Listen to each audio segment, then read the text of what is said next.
Hello guys, welcome back to our channel Pooja గంటలు YouTube channel. So ఈ రోజు quick గా చేసే వెజిటేబుల్ తో కిచడి చేస్తున్నాను. చాలా అంటే చాలా బాగుంది టేస్ట్.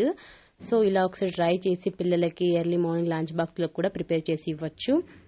10 or 20 minutes లో కంప్లీట్ అయిపోతుంది. సో ఇలా చేస్తే కంపల్సరీగా పిల్లలకి చాలా నచ్చుతుంది. ఒకసారి మీరు కూడా ట్రై చేసి మీ పిల్లలకి లంచ్ బాక్స్ లోకి ప్రిపేర్ చేసి పెట్టేసేయండి. సో వెజిటేబుల్స్ అన్ని కట్ చేసి పెట్టుకున్నాను. ఆనియన్స్, మిర్చి, క్యారెట్ అండ్ బీన్స్ అండ్ ఆలు కూడా కట్ చేసి ఇలా వాటర్ లో వేసి పెట్టేశాను. సో నెక్స్ట్ అయితే డైరెక్ట్ గా కుక్కర్ పెట్టేసుకొని దాంట్లో తగినంత ఆయిల్ అయితే యాడ్ చేసుకున్న తర్వాత పోపు దినుసులు కూడా యాడ్ చేసుకుని 2 ఎండుమిర్చి కూడా యాడ్ చేసుకోవాలి.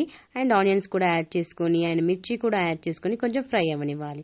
కొంచెం ఫ్రై అయిపోయిన తర్వాత సో మనం కట్ చేసి పెట్టుకున్న క్యారెట్ అండ్ బీన్స్ ఇంకా క్యాప్సికమ్ ఉంటే కూడా యాడ్ చేసుకోవచ్చు, బాగుంటుంది.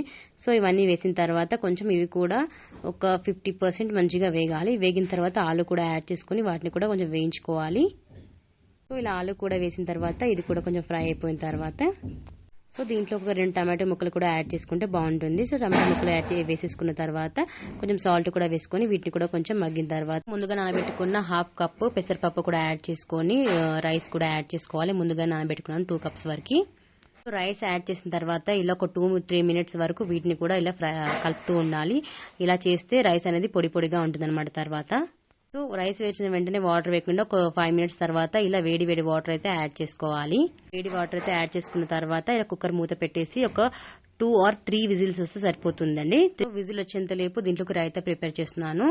నేను ఇంట్లోనే కర్డ్ ప్రిపేర్ చేసుకున్నాను. ఒక 2 spoons వరకు తీసేసుకొని కొద్దిగా సాల్ట్ కూడా యాడ్ చేసి మంచిగా మిక్స్ చేసుకొని దాంట్లోకి కొంచెం కొత్తిమీర అయితే యాడ్ చేసుకున్నాను. ఇంకా ఆనియన్స్ తినే వాళ్ళు ఉంటే ఆనియన్స్ కూడా యాడ్ చేసుకోవచ్చు.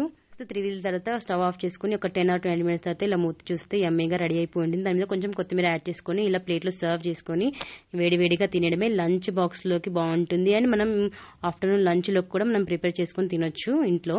సో రైతా కూడా యాడ్ చేసుకుని తినేయడమే. మనకి ఎప్పుడైనా ఫీవరిష్ గా ఉన్నప్పుడు, స్టమక్ అప్సెట్ గా ఉన్నప్పుడు కూడా ఇలా కిచడి ప్రిపేర్ చేసుకొని అండ్ రైతా కూడా వేసుకొని తింటే కొంచెం టేస్ట్ వస్తుంది అనమాట నోటికి. సో ఒకసారి కంపల్సరీగా ట్రై చేసి కామెంట్ చేసేయండి, లైక్ వేసుకోండి. సో వీడియో నచ్చితే మాత్రం ఖచ్చితంగా సబ్స్క్రైబ్ చేసుకోవడం అస్సలు మర్చిపోవద్దు. మీలాంటి వాళ్ళు సపోర్ట్ చేస్తేనే మంచి మంచి వంటకాలు ఇంకా చేసి పెట్టగలుగుతాను. థ్యాంక్స్ ఫర్ వాచింగ్ అండి. Bye, take care.